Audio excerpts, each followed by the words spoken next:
melanjutkan video saya sebelumnya ketika membahas tentang angle untuk hour. Ya. Jadi kita hitung dulu angle jika menunjukkan waktu 00. Ya, misalnya 2.00. Pukul 2.00 maka angle-nya 60 derajat. Karena current hour-nya 2 dikali 30, 60 derajat ya. Dihitung dari angka 12, 60 derajat. Lalu perlu ditambahkan dengan sudut menitnya, ya.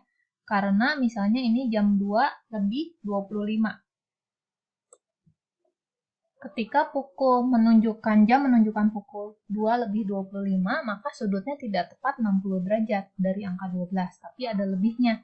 Lebihnya itu sebesar 25 menit dari 60 menit dikali 30 derajat. Karena dari angka 2 ke angka 3 itu ada 30 derajat. Ya. Jika disederhanakan rumusnya itu menjadi menit dibagi 2. Ya, karena 30 derajat dibagi 60 menit. Jadi setiap menit itu ada 1/2 alias dibagi 2 menitnya. Angle-nya ya. Jadi ini change angle by, artinya penambahan dari angle pertama. Nah, lalu diarahkan saja jarum pendeknya ke arah angle. Ya, jadi point in direction angle. Lalu tunggu sebanyak 60 second. Ya, karena ini berubahnya setiap menit. Jadi waktu tunggunya adalah 60 second. Ya, karena Scratch menyediakan blok untuk wait-nya hanya dalam satuan second. Ya.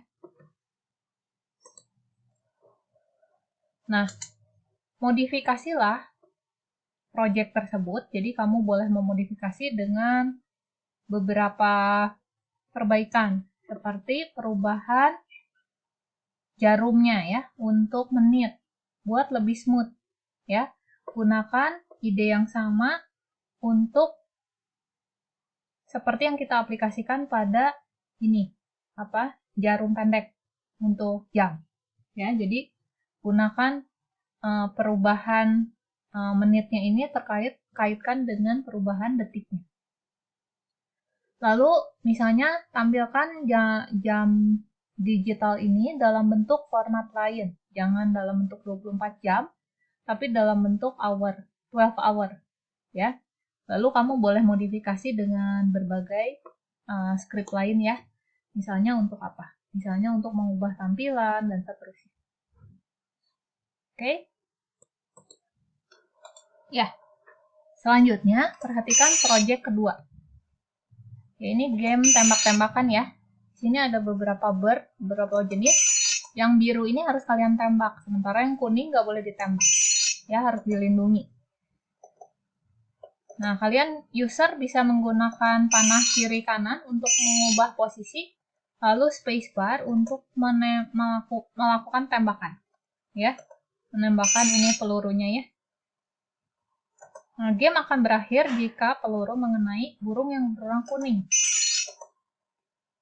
Ya, kira-kira proyeknya seperti itu. Jadi goalnya adalah menembak burung berwarna biru, tetapi menghindari burung yang berwarna kuning. Nah, bagaimana sekarang pertanyaannya, bagaimana membuat permainan sederhana seperti itu? Pertama, jika ingin membuat yang sejenis, maka kalian perlu membuat beberapa jenis sprite, yaitu sprite yang ingin ditembak dan sprite yang ingin dihindari. Pada contoh ini, sprite yang ingin ditembak adalah bird nomor 1 yang warnanya biru.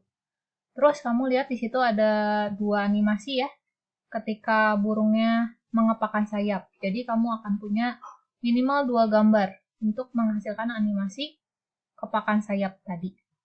Jadi kostumnya ada 2 ya, untuk masing-masing sprite burung. Terus karena ada yang ingin dihindari, kamu harus buat 2 macam bird. Di sini ada bird 1 yang ini, bird 2 yang kuning.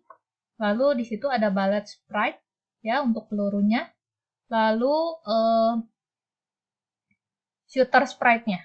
Ya, kamu boleh ganti ya ini gambarnya dengan gambar sprite yang lain. Lalu Di sini kamu lihat ada burung yang biru ini ada lebih dari satu. Yang satu ini sebenarnya hasil cloning dari burung utamanya. Hasil cloning itu seperti membuat cap, ya. Nah, terus di sini kita akan pakai beberapa variabel, ya. Permainan akan otomatis berakhir setelah 60 detik, ya. Jadi ini ada variabel untuk mencatat waktunya, time lapse-nya. Ada waktu untuk mencatat fire-nya, berapa burung yang sudah ditembak. Ada variabel untuk mencatat hits-nya, ya, berapa yang tertembak. Fire itu berapa peluru yang sudah dipakai. Oke? Oke. Aturannya tadi sudah saya jelaskan, ya. Nah, tujuan dari player adalah menembak sebanyak mungkin bird berwarna biru ini. Kita lihat kodenya satu-satu. Pertama, kode untuk stage. Ya, kode untuk stage-nya. Tadi ketika permainan berakhir ada tampilan tulisan game over. Nah, itu sebetulnya adalah kostum dari backdrop-nya. Pada saat awal backdrop-nya ya kamu boleh modifikasi. Di sini polos, ya. Itu diberi nama start, lalu ada backdrop untuk M yang menampilkan pesan game over. Nah, ini script awal untuk stage awal. Jadi ketika green flag-nya diklik, switch backdrop-nya ke kostum start yang diberi nama start. Terus karena kita mencatat waktu yang tersisa, kita pakai timer, ya. Ini blok yang sudah disediakan oleh Scratch. Pertama, karena ini inisialisasi, jangan lupa di reset setiap kali green flag-nya diklik, ya, reset timer. Lalu secara terus-menerus, si stage akan menghitung berapa waktu yang tersisa. Jadi, pada setiap iterasi, time lapse-nya harus dikurangi 1 dulu. Ya. Nah, cara menguranginya adalah ini, ya. Karena waktu yang tercatat adalah tadi waktu yang ingin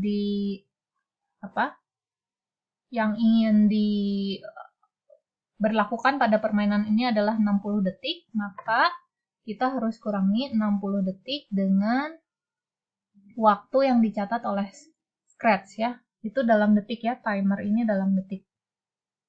Sehingga time lapse-nya harus di-set dengan 60 detik dikurangi timer yang dicatat oleh Scratch. Nah, kalau time lapse-nya sudah 0, berarti waktunya habis, maka kirimkan pesan atau broadcast game over, ya, and wait. Nah, terus yang menanggapinya adalah sprite yang sama, yaitu sprite stage juga. Jadi, when I receive game over, pesan ini, pertama tunggu 0,1 detik, baru switch backdrop-nya ke end, ya. Terus di stop semua. Berarti gamenya sudah berakhir. Itu script untuk stage. Jadi stage yang akan mengatur atau mencatat ini, ya, waktu yang tersisa berapa detik. Nah, kemudian kita bahas script untuk shooter-nya, shooter sprite-nya. Nah, kita akan set inisialisasi untuk shooter sprite-nya pada saat awal dia simpan di posisi 0,-155. Jadi, posisi X-nya di 0, posisi Y-nya ada di min 155. Lalu, dia akan shooter ini dapat bergerak ke kiri atau ke kanan. Karena itu kita perlu periksa apa key yang sedang di-press. Jadi di sini ada 2 if, key lalu dipilih right atau left, ya, press. Kalau right berarti kita pindahkan posisi X-nya sebesar 10, ya. Kalau left berarti di minus 10 X-nya. Y-nya nggak berubah karena pergerakannya hanya bisa horizontal, tidak vertikal. Itu terkait shooter, ya. Ini belum selesai karena dia bisa menembakkan peluru, ya. Nah, lalu bagaimana dengan script untuk bird-nya? Ya, kita sisipkan di script ini di bird. Ketika green flag diklik, dia harus tampil, ya. Terus dia harus melakukan cloning, create clone of myself, terus pindah ke posisi ini ya, minus 240, ya, di pinggir kiri. Terus Y-nya di 120, berarti di atas ya. Ingat posisi 00 itu ada di tengah, berarti X-nya kamu bisa lihat, arahkan kursor ke sebelah sini, kira-kira ini ada di min 240, Y-nya ada di 120. Lalu bikin fungsi start. Ya, buat fungsi start, lalu di dalam fungsi start ngapain? Dia akan bergerak terus dari kiri ke kanan. Ya, nah kecepatannya dibuat bisa berbeda-beda kecepatannya sehingga argumen untuk move-nya kita random. Ya, bisa lambat sampai cepat. Paling cepat 20 step. Ya. Nah, kalau dia sudah berada paling kanan, set lagi ke kiri. Jadi di sini ada pemeriksaan kalau jika if X positionnya lebih besar dari di sini window-nya di set paling kanannya 239, maka kita pindahkan lagi ke kiri. Caranya set X to minus 240. Ya. Terus selain berpindah, dia harus mengepakkan sayap. Jadi next costume. Terus tunggu sebanyak 0,1 detik. Ya, sebelum pindah sambil berubah kostum. Ya, ini jadi next costume itu di forever supaya flappingnya kelihatan seperti animasi. Ya, padahal itu cuma next costume aja. Ya, jadi itu fungsi si bird ya, dia cuma pindah dari kiri ke kanan dengan kecepatan yang di random. Terus kalau udah paling kanan, pindah lagi ke paling kiri. Nah, selain itu kita harus menentukan apa yang terjadi jika dia sudah di-clone, ya. Nah, di sini kita gunakan event handler when I start as a clone.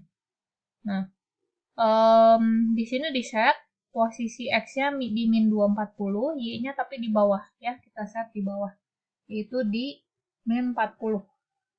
Lalu sama seperti tadi, ini hanya beda posisi ya, kalau antara yang sprite asli dengan yang cloning. Tapi sisanya sama, memanggil fungsi start. Dia hanya pindah dari kiri ke kanan. Terus, ketika ada yang membroadcast message game over, maka tugas dia adalah hide.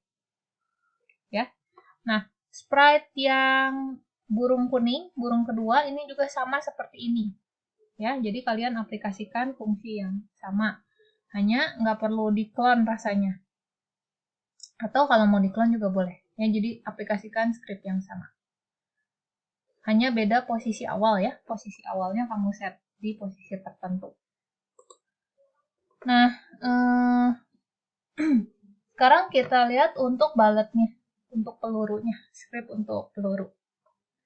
Pertama, si peluru ini akan mencatat berapa peluru sudah ditembakkan dan berapa mengenai burung, ya.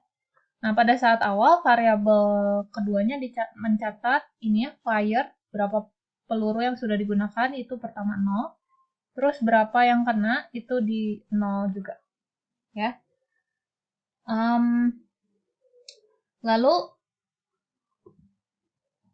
pada saat awal karena pelurunya ditembakkan ke atas, jadi directionnya ke 0 ya, yaitu ke atas. Terus pada saat awal bersembunyi dulu, lalu mengecek apakah user menekan tombol space. Jadi forever, di dalam forever ada pengecekan if key yang dipilih adalah space pressed, dan kamu harus catat atau ubah nilai variabel fired-nya yang ditambahkan dengan 1. Jadi bertambah ya, yang sudah di-fired berapa kali dia menekan tombol space. Terus setelah itu jangan lupa di-clone, karena dia udah keluar ya. Jadi create clone of myself, terus tunggu selama 0,5 second. Ini terus dilakukan ya oleh